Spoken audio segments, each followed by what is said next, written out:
ओम शांति। आज बाबा की 24 तारीख की वाणी है। सार है, मीठे बच्चे, बाप आए हैं तुम्हें ज्ञान रतन देने। बाप तुम्हें जो भी सुनाते वह समझाते हैं। यह ज्ञान है, ज्ञान रतन ज्ञान सागर के सिवाय कोई दे नहीं सकता। आज बाबा ने प्रश्न किया, आत्मा की वैल्यू कम होने का मुख्य कारण क्या है? आत्मा की वैल्यू कम होने का मुख्य कारण क्या है? तो बाबा बताते हैं, वैल्यू कम होती है खाद पड़ने से। जैसे सोने में खाद डालकर जेवर बनाते हैं तो उसकी वैल्यू कम हो जाती है। ऐसे आत्मा जो सच्चा सोना है उसमें जब अपवित्रता की खाद पड़ती है तो वैल्यू कम हो जाती है।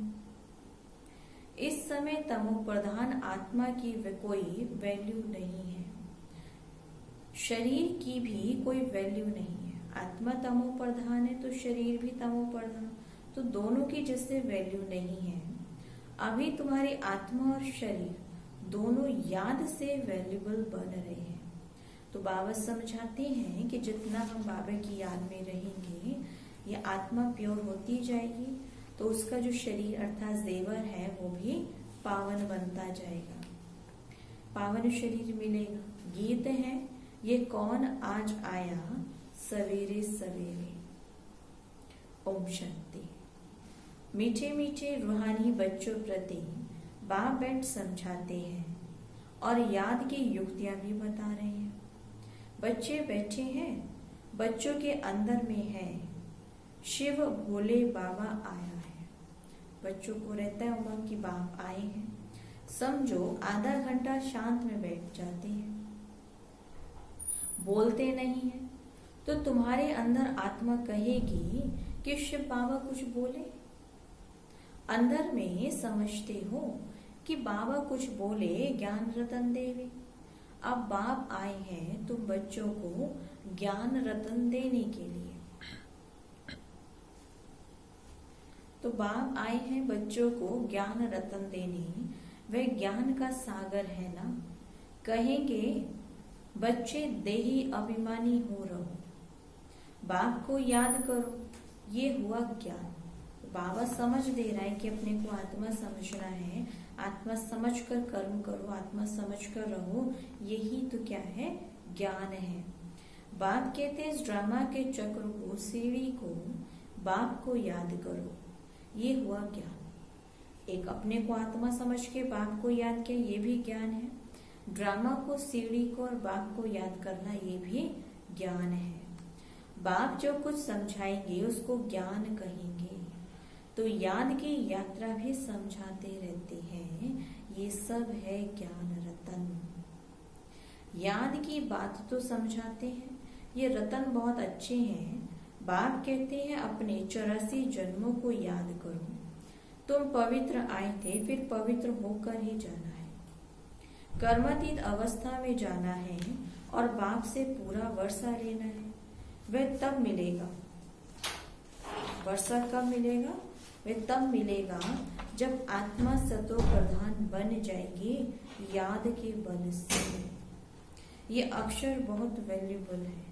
माना आत्मा बाबा जो ज्ञान समझा रहे सारे अक्षर वैल्यूबल हैं, तो जब हम इनको स्मृति में रखेंगे तो आत्मा की वैल्यू बढ़ती जाएगी, आत्मा पावन बन जाएगी। नोट भी करना चाहिए। आत्मा में धारणा होती है ये शरीर तो ऑर्गन्स है जो विनाश हो जाता है। संस्कार अच्छे व बुरे आत्मा में भरे जाते हैं। बाबा राइट कर समझाता है कि 84 का चक्र बिल्कुल सहज है। अभी 84 का चक्र पूरा हुआ, अभी हमको वापस बाप के पास जाना है। मैली आत्मा तो वहां जा ना सके, तुम्हारी आत्मा पवित्र हो जाएगी तो फिर ये शरीर छूट जाएगा। पवित्र शरीर तो यहाँ मिल ना सके ना। आत्मा यहाँ पवित्र होकर के फिर ये पुराना शरीर तो छोड़ देगी। शरीर तो पुराना, कोई कपड़ा है वो नया है तो नया, तभी उसकी वैल्यू है। धीरे धीरे पुराना हो गया तो वैल्यू खत्म हो गई। अब पुराने को तो नया नहीं कर सकते, नया कपड़ा लाना पड़ेगा। ऐसे ही जो शरीर है वो पावन नई दुनिया में मिलेगा, यहाँ नहीं मिलता। ये पुरानी ज्योतियन से वैराग्य आ जाता है। आत्मा को पवित्र बन, फिर भविष्य में हमको पवित्र शरीर लेना है। सत्यों में हम आत्मा और शरीर दोनों पवित्र थे, और इस समय तुम्हारी आत्मा अपवित्र बन गई तो शरीर भी अपवित्र है। जैसा सोना वैसा जेवर। गवर्नमेंट भी कहती है हल्के सोने का जेवर पहनो, उसका भाव कम है। कम कैरेट का पहनेंगे, 24 कैरेट की वैल्यू ज्यादा है, थोड़ा कम कैरेट का पहनेंगे तो भाव कम मिलेगा। तो अभी तुम्हारी आत्मा की भी वैल्यू कम है। वहां तुम्हारी आत्मा की कितनी वैल्यू रहती है? सतो प्रधान है ना, अभी तुम है तमो प्रधान। खाद पड़ी है, कोई काम की नहीं है। आत्मा इस वक्त कोई काम की, इसलिए कहा बाबा ने कोई काम की नहीं है, क्योंकि उसमें खाद पड़ गई। वहां आत्मा पवित्र है तो बहुत वैल्यू है। अभी तो 9 कैरेट बन गई है तो कोई वैल्यू नहीं। 9 कैरेट का गोल्ड, उसकी क्या वैल्यू होगी? कैरेट वैल्यू लेस है। इसलिए बाबा कहते हैं आत्मा को पवित्र बनाओ तो शरीर भी पवित्र मिलेगा। ये ज्ञान और कोई दे नहीं सकता। तो बाप ही कहते हैं मामेकम याद करो। अब कृष्ण कैसे कहे? वह तो देहधारी है ना, मतलब देह के सब संबंधों को भूल बाबा कहते हैं मुझे याद करो। तो बाबा ही शब्द इसलिए कहते हैं क्योंकि बाबा देह में नहीं आता। लेकिन श्री कृष्ण नहीं कह सकता, श्री कृष्ण तो देहधारी है। बाप कहते हैं अपने को आत्मा समझ मुझ बात को याद करो, कोई देहधारी को याद ना करो। अभी तुम समझते हो तो फिर समझाना है। शिव बाबा है निराकार, उनका अलौकिक जन्म है। तुम बच्चों को भी अलौकिक जन्म देते हैं। अलौकिक बाप और अलौकिक बच्चे। लौकिक, पारलौकिक और अलौकिक कहा जाता है। तुम बच्चों को अलौकिक जन्म मिलता है तो बाप तुमको एडॉप्ट कर वर्षा देते हैं। तो तुम जानते हो हम ब्राह्मणों का भी अलौकिक जन्म है। अलौकिक बाप से अलौकिक वर्षा मिलता है। ब्रह्मा कुमार कुमारियों बिगर और कोई स्वर्ग का मालिक बन भी न सके। हम ही बनेंगे। हम बाबा के डायरेक्ट मुख वंशावली है, अलौकिक जन्म है, तो बाप का वर्षा हमें मिलेगा तो हम ही स्वर्ग के मालिक बन सकते हैं। इन बातों को मनुष्य नहीं जानते। तुमको तो बाप कितना समझाता है। आत्मा जो पवित्र बनी है वे सिवाय याद के पवित्र बन नहीं सकती। याद में नहीं रहेंगे तो खाद रह जाएगी। याद नहीं किया तो अंदर खाद रह गई तो पवित्र नहीं बनी, तो फिर पवित्र बन नहीं सकेंगे तो सजा खानी पड़ेगी। अब याद से नहीं बनी तो फिर सजा से पवित्र बननी पड़ेगी। सारी दुनिया के मनुष्य आत्मा को पवित्र बन वापस जाना है, शरीर तो नहीं जाएगा ना। बाप कहते अपने को आत्मा समझना कितना मुश्किल रहता है। धंधे आदि में वह अवस्था थोड़ी रहती है। धंधे आदि जब करते हैं तो हम देह के भान में आ जाते हैं, तो वो अवस्था बार बार आत्मा की अवस्था नहीं रहती। तो बाबा इसीलिए कहते हैं ना बच्चे ध्यान दो, खास बैठ करके योग करो।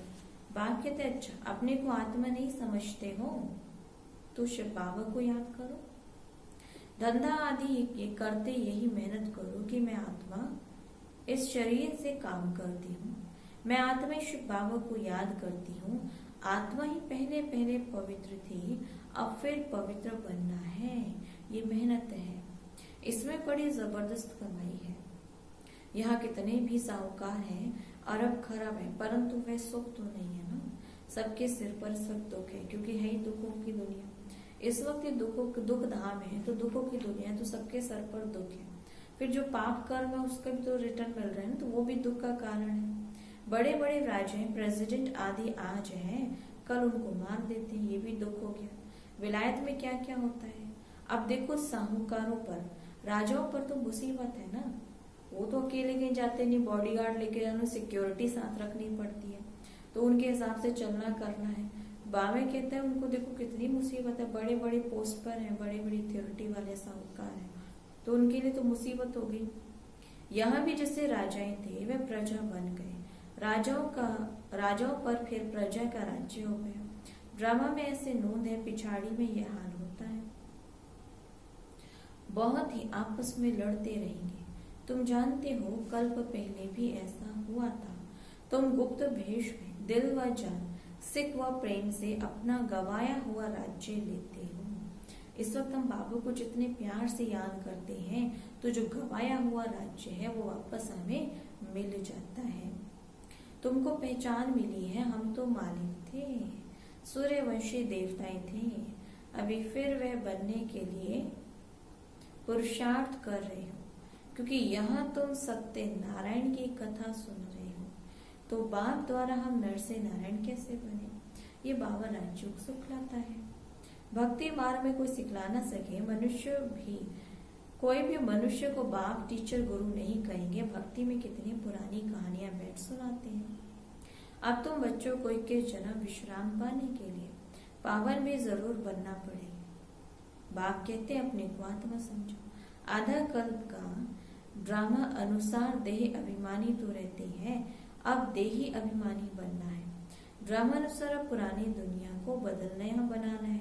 दुनिया तो एक ही है, पुरानी दुनिया फिर नहीं बनेगी। नई दुनिया में नया भारत था तो देवी देवता थे। कैपिटल भी जानते हो, जमुना का कंठा था जिसको परिस्थान कहते थे। वहाँ नेचुरल ब्यूटी रहती है, आत्मा पवित्र बन जाती है। तो पवित्र आत्मा को शरीर भी पवित्र मिलता है। तब तो बाप कहते हैं ना, मैं आकर तुमको हसीन सो देवी देवता बनाता हूँ। तुम बच्चे अपनी जांच करते हो कि हमारे में कोई अवगुण तो नहीं है, याद में रहते हैं ये चीजें चेक करने की हमारे में कोई अवगुण ना हो और हम याद में कितना समय रहते हैं। पढ़ाई भी पढ़नी है तो ये है बहुत बड़ी पढ़ाई, एक ही पढ़ाई है। उस पढ़ाई में तो कितनी किताबें आदि पढ़ते हैं। ये पढ़ाई ऊंचे ते ऊंचा और पढ़ाने वाला भी ऊंचे ते ऊंचा शिव बाबा है। ऐसे नहीं कि शिव बाबा को इस दुनिया का मालिक है, विश्व का मालिक तुम बनते हो। कितनी नई नई बातें बाबा सुनाता है। मनुष्य समझते हैं परमात्मा सृष्टि का मालिक है। बाप समझाते मीठे मीठे बच्चों, मैं इस सृष्टि का मालिक नहीं बनता हूँ। तुम मालिक बनते हो फिर राज्य गवाते हो। फिर बाप आकर विश्व का मालिक बनाते हैं। विश्व इसको कहा जाता है, मूल वतन व सूक्ष्म वतन की बात नहीं। मूल वतन से तुम यहाँ आकर 84 जन्मों का चक्र लगाते हो, फिर बाप को आना पड़ता है। अभी फिर तुमको पुरुषार्थ कराता हूँ वे प्रारब्ध पाने के लिए जो तुमने गवाई। हार और जीत का ये खेल है, ये रावण राज्य खलास होना है। तो बाप कितना सहज रीति समझाते हैं। बाप खुद बैठ पढ़ाता है। वहां तो मनुष्य मनुष्य को पढ़ाते हैं, तो तुम भी मनुष्य, परंतु बाप तुम आत्माओं को बैठ पढ़ाता है। माना दुनिया में एक देहधारियों को पढ़ा रहा है। स्मृति तो उनको देहधारी की है ना, कि मैं फलाना फलाना। मनुष्य तो हम भी हैं, लेकिन हम आत्मा समझकर सुनते हैं, क्योंकि यहाँ कौन है, जो विदेही बाप है वो हमें पढ़ाता है। तो आत्मा का बाप पढ़ा रहा है, इसलिए स्मृति रहती है कि हम आत्मा है। पढ़ाई के संस्कार आत्मा में ही रहते हैं। तो अभी तुम बहुत नॉलेजफुल बन रहे हो। वह सब है भक्ति की नॉलेज। कमाई के लिए भी नॉलेज है, शास्त्रों की भी नॉलेज है। तो ये रूहानी नॉलेज है। वंडरफुल नॉलेज तो रूहानी नॉलेज है ना। तुम्हारी रूह को रूहानी बाप बैठ नॉलेज सुनाता है। 5000 वर्ष पहले भी तुमने सुनी थी। सारे मनुष्य सृष्टि भर में ऐसे कभी कोई पढ़ाता नहीं होगा। किसी को भी पता नहीं कि ईश्वर पढ़ाते भी हैं। कैसे ईश्वर आके पढ़ाते हैं, हमें कैसे ज्ञान रतन सुनाते हैं, ये दुनिया में कोई भी नहीं जानता। तुम बच्चे जानते हो, अभी इस पढ़ाई से किंगडम स्थापन हो रही है। जो अच्छी रीति पढ़ते और कमाई पर चलते हैं वह हाईएस्ट बनते हैं, और जो बाप की जय निंदा कराते हैं, हाथ छोड़ते हैं, वे प्रजा में भी बहुत कम पद पाएंगे। बाप तो एक ही पढ़ाई पढ़ाते हैं, पढ़ाई में भी कितनी मार्जिन है। डिटी किंगडम थी ना, एक ही बाप है जो यहाँ आकर किंगडम स्थापन करते हैं। बाकी सब तो विनाश हो जाना है, सब परिवर्तन होगा, खत्म होगा। बाप कहते बच्चे अब जल्दी तैयारी करो, गफलत में टाइम वेस्ट नहीं करो। याद नहीं करते तो मोस्ट वैल्यूबल टाइम नुकसान होता है। शरीर निर्वाह अर्थ धंधा आदि भल करो, फिर भी हाथ कारडे दिल यारडे। कर्म करने के लिए बाबा मना नहीं करा, लेकिन कर्म करते भी बाप को याद करो। उसके लिए आत्मिक स्मृति आवश्यक है। जितनी आत्मस्मृति रहेगी उतना हम बाबा को याद कर पाएंगे। बाप कहते हैं मुझे याद करो तो राजी तुमको मिल जाएगी। खुदा दोस्त की कहानी भी सुनी है ना। अल्लाह अव्वल दिन कभी नाटक दिखाते हैं, ठका करने से खजाना मिल गया ना। कहानी में खुदा दोस्त की है, अल्लाह अव्वल दिन की है। तो बाबा ये एग्जाम्पल्स देता है, इन एग्जाम्पल्स पे समझ आते हैं। दुनिया में कहानियां बनी हैं, लेकिन सब भावार्थ बाबा के समझाते हैं कि कैसे हम एक सेकेंड में बाप से राजी ले सकते हैं। अभी तुम बच्चे जानते हो अल्लाह तुमको ठका करने से क्या बना देता है। झट दिव्य दृष्टि के वैकुंठ में चले जाते हो। आगे बच्चे आपस में मिलकर बैठती थी, फिर आप ही चली जाती थी ध्यान में, फिर जादू कह देते थे। तो अभी तो बंद हो गया। तो यह सब बातें इस समय है। हातिम ताई की कहानी भी इस समय। मुलरा मुख में डालते थे तो माया गुम हो जाती थी, मुलरा निकालने से माया आ जाती थी ना। बात ज्ञान की है कि ज्ञान के पॉइंट अगर बुद्धि में रहेंगे तो माया नहीं आएंगी, लेकिन ज्ञान भूला, बातें भूली तो माया का वार हो जाता है। रहस्य तो कोई समझ ना सके। बाप कहते बच्चे मुख में मुलरा डाल दो, तुम शांति के सागर हो। आत्मा शांति से अपने स्वधर्म में रहती है। सत्युग में भी ये जानते हैं कि हम आत्मा है, बाकी परमात्मा बाप को कोई भी जानता नहीं। कभी भी कोई पूछे बोलो, वहां विकार का नाम नहीं है ही वॉइसलेस वर्ड। 5 विकार वहां होते ही नहीं। देह अभिमान ही नहीं है। माया का राज्य में देह अभिमानी बनते हैं, वहां तो मोह जीत है। इस पुरानी दुनिया से नष्टो मोहा होना है। वैराग्य तो उनको आता है तो घर बार छोड़ देते हैं, तुमको तो घर बार नहीं छोड़ना है। यहाँ तक बाबा कहते हैं कि बिजनेस आदि भी करो, धंधा धोरी भी करो। धंधा धोरी भी करते बाप को याद करना है। छोड़ना क्या है? 5 बुराई, 5 विकारों को छोड़ना है, बाकी कुछ छोड़ना नहीं है। अपने घर बार में रहो, घर गृहस्थ संभालो, बाकी याद में रहते पुराना शरीर छोड़कर जाना है। सबका हिसाब किताब चुकता होना है, फिर चले जाएंगे घर। ये कल्प होता है। तुम्हारी बुद्धि अभी दूर दूर ऊपर में जाती है। वो लोग देखते हैं कहाँ तक सागर है, सूर्य चांद क्या है। आगे समझते थे देवताएं हैं, तुम समझते मांडवी की तो बत्तियां हैं। ये खेल है। तो ये बत्तियां हो, यह बत्तियां भी यहाँ है। मूल वतन सूक्ष्म वतन में ये होती नहीं है, क्योंकि वहाँ खेल नहीं है। ये अनादि खेल चला आता है, चक्र फिरता है, प्रलय होती नहीं। भारत तो अविनाशी खंड है, इसमें मनुष्य रहते ही है। जल में होती है नहीं। पशु पक्षी आदि जो भी है सब होंगे। हाँ, बाकी जो खंड है वह सत्युग त्रेता में नहीं रहते। बाकी भारत अविनाशी खंड है, वो सदा कायम रहता है। तुमने जो दिव्य दृष्टि से देखा वह प्रैक्टिकल में देखेंगे। वैकुंठ में प्रैक्टिकल में तुम वैकुंठ में जाकर राज्य करेंगे, जिसके लिए पुरुषार्थ करते रहते हो। फिर भी बाप कहते हैं याद की बड़ी मेहनत है। माया याद करने नहीं देती। बहुत प्यार से बाप को याद करना है। अज्ञान काल में भी प्यार से बाप की महिमा करते हैं। हमारा फलाना ऐसा था, फलाने मर्तबे वाले था। अभी तुम्हारी बुद्धि में सारा सृष्टि का चक्र बैठा हुआ है, सब धर्मों की नॉलेज है। जैसे वहाँ रूहों का सिचरा है, परम धाम की बात बता रहे ना, आत्माओं मनुष्य आत्माएं जो है वहां पर आत्माओं का झाड़ है, ऐसे यहाँ फिर मनुष्य सृष्टि का सिचरा है। Great great grand father Brahma है, वह फिर तुम्हारी बिरादरी होती है। सृष्टि तो चलती रहती है, बाप समझाते हैं। बच्चे नर से नारायण बनना है तो तुम्हारी कथनी और करनी एक समान हो। पहले अपनी अवस्था को देखना है। बाबा हम तो आपसे पूरा वर्षा लेकर ही छोड़ेंगे, तो वह चलन भी तो चाहिए ना। ये एक ही पढ़ाई है नर से नारायण बनने की। यह तुमको बाप ही पढ़ाते हैं। राजों का राजा तुम बनते हो और कोई खंड होते ही नहीं है। तुम पवित्र राजाएं बनते हो, फिर बेगर लाइट वाले अपवित्र राजाएं पवित्र राजाओं के मंदिर बनाकर पूजा करते हैं। अभी तुम पढ़ रहे हो। स्टूडेंट टीचर को भूलता है क्या? भाई तो भूलते तो क्यों भूलते हैं? कहते हैं बाबा माया भुला देती है। दोष फिर माया पे रख देते हैं। माया क्या, हमारे अपने संकल्प ही तो है ना। अरे याद तो तुमको करना है। मुख्य टीचर एक ही है, बाकी और सब है नायब टीचर्स। बाप को भूले जाते हो। अच्छा, टीचर को याद करो, और टीचर को भूल गए तो सतगुरु को याद करो। तुमको 3 चांस दिए जाते हैं, बाप, टीचर, सतगुरु। बाबा कहते हैं किसी की भी याद बुद्धि में टिक सकती है। एक बाप भूले तो दूसरे को याद करो। अच्छा, मीठे मीठे सिकी रहते बच्चों प्रति, माता पिता बाप दादा का याद प्यार और गुड मॉर्निंग। रूहानी बाप की रूहानी बच्चों को नमस्ते। हम रूहानी बच्चों की रूहानी बाप दादा को याद प्यार, गुड मॉर्निंग और नमस्ते।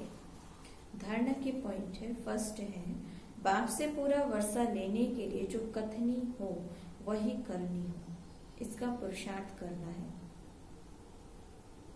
मोहजीत बनना है। सेकेंड है सदा याद रहे कि हम शांति के सागर के बच्चे हैं, हमें शांति में रहना है, मुख में मुलारा डाल लेना है, गफलत में अपना टाइम वेस्ट नहीं करना। वरदान है तड़पती हुई आत्माओं को 1 सेकंड में गति सदगति देने वाले मास्टर दाता भव। तड़पती हुई आत्माओं को 1 सेकंड में गति सदगति देने वाले मास्टर दाता भव। अर्थ इसका, जिससे स्थूल सीजन का इंतजाम करते हो, सेवाधारी सामग्री सब तैयार करते हो, जिससे किसी को कोई तकलीफ ना हो, समय व्यर्थ ना जाए। माना सीजन के अकॉर्डिंग हम चीजें स्टोर करके रख लेते हैं, तो बरसात का सीजन आने वाला है या भी कोई भी परिस्थिति आ सकती है तो हम स्टोर कर लेते थोड़ा सामान, कि ये कोई भी परिस्थिति है, बाढ़ भी आई है, ज्यादा बारिश हो तो हमें बाहर में ना भी जाए तो भी हमारा काम चल जाए, या ज्यादा सर्दी पड़ जाती है, जहाँ बर्फ पड़ती है वो लोग अपना स्टॉक रख लेते हैं। तो वही चीज कह रहे हैं कि स्थूल में अगर कोई सीजन में ऐसा सीजन होते हैं तो सामग्री तैयार करते हैं जिससे कोई तकलीफ ना हो, समय वेस्ट ना हो। ऐसे ही आप सर्वात्माओं की गति सदगति करने का अंतिम सीजन आने वाली है। अब दूसरी आत्माओं की गति सदगति करने का लास्ट अब सीजन आने वाला है। तड़पती हुई आत्माओं को क्यू में खड़ा करने का कष्ट नहीं देना। अब वो आत्माएं पहले से तड़प रही उस दुख में, आप उन्हें लाइन में खड़ा कर देंगे तो वो नहीं तड़पेंगे, तो उन्हें क्यू में खड़ा करने का कष्ट नहीं देना, आते जाएं और लेते जाएं, इसके लिए एवर रेडी बनो। पुरुषार्थी जीवन में रहने से ऊपर अब दातापन की स्थिति में रहो। जो पुरुषार्थी जीवन में रह रहे ना, उससे भी ऊपर जाओ, दातापन की स्थिति में रहो।